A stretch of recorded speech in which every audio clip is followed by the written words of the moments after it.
بسم اللہ الرحمن الرحیم۔ السلام علیکم ناظرین، میں ہوں محمد عثمان اور آپ دیکھ رہے ہیں پروگرام حرف راز اور مقبول جان کے ساتھ۔ گزشتہ کئی دنوں سے ایک بار پھر بحث چل نکلی ہے اسرائیل کے حوالے سے، اور مختلف اینکر حضرات اس بارے میں ٹویٹ بھی کرتے نظر آ رہے ہیں، اور ایک تو اسرائیلی ٹی وی پر اپیئر بھی ہوئے اور جو گفتگو انہوں نے کی وہ مختلف لوگوں نے سوشل میڈیا پہ سنی، اور ایک خاص ملاقات کا بھی حوالہ دیا جا رہا ہے کہ سعودی عرب کے اندر جو ہے وہ ایک خاص ملاقات ہوئی ہے، چاہے کہ سعودی عرب نے اس کی تردید کی ہے کہ ایسی کوئی ملاقات میں اسرائیلی کوئی وفد شامل نہیں تھا، لیکن آج ہمارے دفتر خارجہ نے بھی دو ٹوک انداز میں تردید کی ہے کہ پاکستان کا کوئی ارادہ نہیں ہے اسرائیل کو تسلیم کرنے کا۔ آخر پھر یہ بحث کیوں شروع کروائی جاتی ہے بار بار؟ آخر اس کا مقصد کیا ہے؟ یہ آج کا ہمارا پہلا موضوع، اور پروگرام کے دوسرے حصے میں ہم گفتگو کریں گے افغانستان کے حوالے سے جو مذاکرات کا سلسلہ جاری تھا وہ کہاں تک پہنچا، اور جو امریکہ کے اندر جو انتظامیہ تبدیل ہوئی ہے اس کا ان مذاکرات کے اوپر کیا اثر مرتب ہونے والا ہے، اور پروگرام میں ذکر کریں گا آخر میں کرونا کے حوالے سے کرونا ٹیسٹنگ کا عمل جو ہے وہ پاکستان کے اندر کس حد تک جاری ہے، اور اس کو مزید جو ہے وہ سستا اور عوام کی پہنچ میں لانے کے لیے کیا کیا اقدامات کرنے ہوں گے، اس پر کریں گے بات۔ بڑھتے ہیں اپنے پہلے موضوع کی جانب، اور یہ سب یہ بار بار ایک ہی بات، اسرائیل تسلیم کرو۔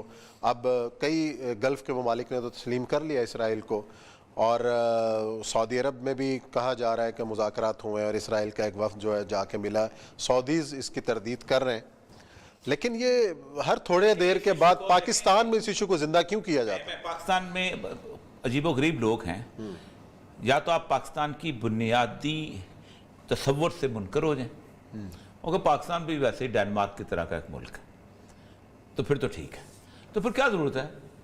میں بھی اپنے دادا کی جا کے مسجد سنبھالتا ہوں امرتسر میں، آپ بھی اپنا کہیں اور چلے جائیں، روہتک حصار میں چلے جائیں، وہ چلے جائیں کسی اور جگہ، کیا ضرورت تھی پھر رہدا ہونے کی؟ میرے سامنے یہ آرٹیکل ہے Jerusalem Center of the public affairs کا، اس کے اوپر یہ پوری سٹڈی ہے پاکستان اور اسرائیل کے ریلیشن شپ کیسے تھے۔ وہ شروع ہوتا ہے اس بات پہ، میں آپ ذرا سے اس کی سنیں۔ Earlier Muhammad Ali Jinnah played pivotal role in the awareness struggle on the Palestinian issue in the subcontinent، کہ محمد علی جناح نے فلسطینیوں کے حقوق کے بارے میں لوگوں کو بتانے کے لیے سب سے بڑا کردار ادا کیا، اور پھر اس نے، میں یہاں سے نکال رہا ہوں، اس نے 12 اکتوبر محمد علی جناح کی تقریر کوٹ کی۔ Every man and woman of the Muslim world will die before the Jewry sees the Jerusalem۔ یہ خادم حسین رضوی والی تقریر ہے کہ یہودیوں کے یروشلم کے قبضے سے پہلے مسلمانوں کی ہر مرد اور عورت کو مر جانا چاہیے۔ یہ کوئی خادم قائداعظم بول رہا ہے۔ I hope that the Jews will not succeed in their nefarious designs, and I wish Britain and America should keep their hands off, and then I will see how the Jews conquer the Jerusalem۔ میں کہتا ہوں اگر برطانیہ اور امریکہ پیچھے ہٹ جائے تو مجھے حیرت ہے کہ جوز کبھی یروشلم کو فتح کر لیں گے۔ The Jews over 500,000 have already been accommodated in Jerusalem against the wishes of the people. May I know which other country has accommodated them? If domination and exploitations are carried now, there will be no place and end of the war۔ اس نے، یعنی یہ قائد اعظم 1945 میں تھا۔ اس کے بعد اس نے کہا ہے کہ ہمیں واشنگٹن کے جو سفارت خانے میں ہمارے لوگوں نے ہمیں کہا کہ جس 1948 میں ہم نے اعلان کر دیا 14 مئی کو 1948 کو، اور ہم نے ظاہر تو جنگ شروع ہو گئی۔ اب یہ جنگ جو ہے صرف عربوں کی ہوئی ہے، عربوں کی، کیونکہ ظاہر بات عرب نیشن اسٹیٹ بن گئی ہوئی تھی۔ کہتا ہے ایک ملک ایسا تھا، اب قائد اعظم زندہ ہے اس وقت، جس نے چیکوسلوواکیہ سے 3 لاکھ بندوقیں خرید کے فلسطینیوں کو دیں، اور وہ پاکستان تھا۔ اور پاکستان کا گورنر کون سا سن جس کا ذکر کیا؟ 1948 14 مئی 48 14 مئی قائد اعظم جنرل ہے بھائی، 3 لاکھ بندوقیں خرید کر چیکوسلوواکیہ سے اور فلسطین بھجوائی۔ وہ کہتا ہے یہ ہمارے یہ پاکستان کی پالیسی تھی پہلے دن سے، اور اس وقت جب بنا ہے وہ تو قائد اعظم کا اس نے سٹیٹمنٹ دیا ہے کہ قائد اعظم نے یہ ہمارا مذاق اڑایا ہے، اور اس نے یہ کہا ہے کہ it's a bastard child of the Europe, یہ ایک ناجائز بچہ ہے اسرائیل یورپ کا۔ یہ ہے ہماری ابتدا۔ اس کے بعد میں آتا ہوں کہ ہمیں جو لوگ باتیں کرتے ہیں نا ہمیں بڑے فائدے ہوں گے اور یہ ہوں گے فلاں، پہلی بات تو یہ ہے کہ پاکستان کے اندر فیلنگ اس لیے ہے کہ پاکستان ایک نظریاتی بنیاد پہ بنا ہوا کارڈ آؤٹ ملک ہے، ہماری کوئی اور پہچان نہیں ہے. جو لوگ کہتے ہیں نا پاکستان پنجابیوں، سندھیوں، بلوچوں، پٹھانوں نے، وہ جھوٹ بولتے ہیں. میں نے پنجابیوں سے انکار کیا تھا تجھے ملک بننا، ورنہ میرے ساتھ پنجابی بہت موجود ہے. تو میری آئیڈینٹی مسلم کی آئیڈینٹی تھی. Same is like Jews. 1916 کا جو بالفور ایگریمنٹ، اس میں بھی قائد اعظم کی تقریر ہے باقاعدہ. ہمارے ہاں قائد اعظم تھا، کوئی نواز شریف، عمران خان تو نہیں تھا کہ جو پڑھائی نہ کرے، زرداری نہیں تھا کہ پڑھائی نہ کرے. بھٹو کے بعد پڑھائی بند ہو گئی لیڈروں. اس وقت اس نے کہا تھا کہ یہ بیسیکلی ایک بہت بڑی سازش ہو رہی ہے، بالفور ایگریمنٹ جو ہو رہا ہے. اس میں انہوں نے کہا تھا کہ every Jew living in any part of the world is to be considered as one nation.